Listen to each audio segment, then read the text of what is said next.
Livre de la Genèse, chapitre 49. Jacob appela ses fils et dit, « Assemblez-vous et je vous annoncerai ce qui arrivera dans la suite des temps. Rassemblez-vous et écoutez, fils de Jacob, écoutez Israël votre père. Ruben, toi, mon premier-né, ma force et les prémices de ma vigueur, supérieur en dignité et supérieur en puissance, impétueux comme les eaux, tu n'auras pas la prééminence, car tu es monté sur la couche de ton père, tu as souillé ma couche en y montant. Siméon et Lévi sont frères, leurs glaives sont des instruments de violence, que mon âme n'entre point dans leur conciliabule, que mon esprit ne s'unisse point à leur assemblée, car dans leur colère ils ont tué des hommes, et dans leur méchanceté ils ont coupé les jarrets des taureaux. Maudite soit leur colère, car elle est violente, et leur fureur, car elle est cruelle. Je les séparerai dans Jacob, et je les disperserai dans Israël. Judas, tu recevras les hommages de tes frères, ta main sera sur la nuque de tes ennemis, les fils de ton père se prosterneront devant toi. Judas est un jeune lion, tu reviens du carnage, mon fils. Il ploie les genoux, il se couche comme un lion, comme une lionne, qui le fera lever? Le sceptre ne s'éloignera point de Judas, ni le bâton souverain d'entre ses pieds, jusqu'à ce que vienne le Shilo et que les peuples lui obéissent.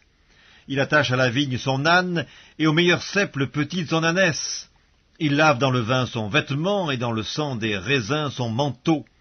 Il a les yeux rouges de vin, et les dents blanches de lait.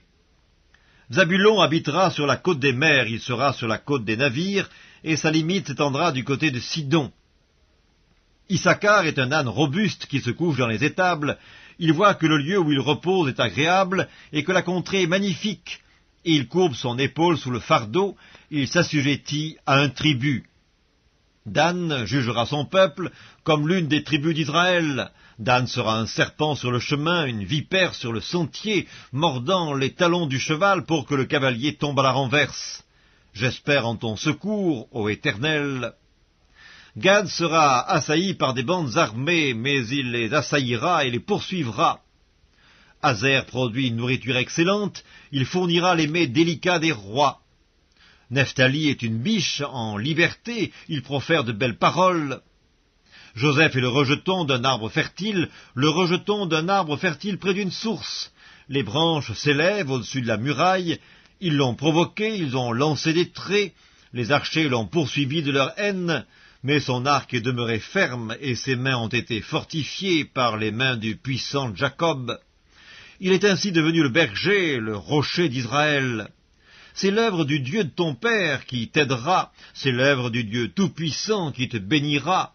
Des bénédictions des cieux en haut, des bénédictions des eaux en bas, des bénédictions des mamelles et du sein maternel.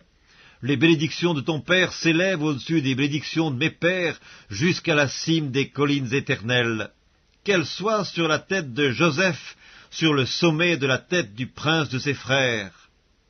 Benjamin est un loup qui déchire, le matin il dévore la proie, et le soir il partage le butin. Ce sont là tous ceux qui forment les 12 tribus d'Israël, et c'est là ce que leur dit leur père, en les bénissant. Il les bénit, chacun selon sa bénédiction. Puis il leur donna cet ordre, je vais être recueilli auprès de mon peuple, enterrez-moi avec mes pères dans la caverne qui est au champ d'Ephron, le Hétien, dans la caverne du champ de Macpéla, vis-à-vis de Mamré, dans le pays de Canaan. C'est le champ qu'Abraham a acheté d'Ephron, le Hétien, comme propriété sépulcrale. Là, on a enterré Abraham et Sarah, sa femme. Là, on a enterré Isaac et Rebecca, sa femme. Et là, j'ai enterré Léa. Le champ et la caverne qui s'y trouvent ont été achetés des fils de Heth. Lorsque Jacob eut achevé de donner ses ordres à ses fils, il retira ses pieds dans le lit, il expira, et il fut recueilli auprès de son peuple.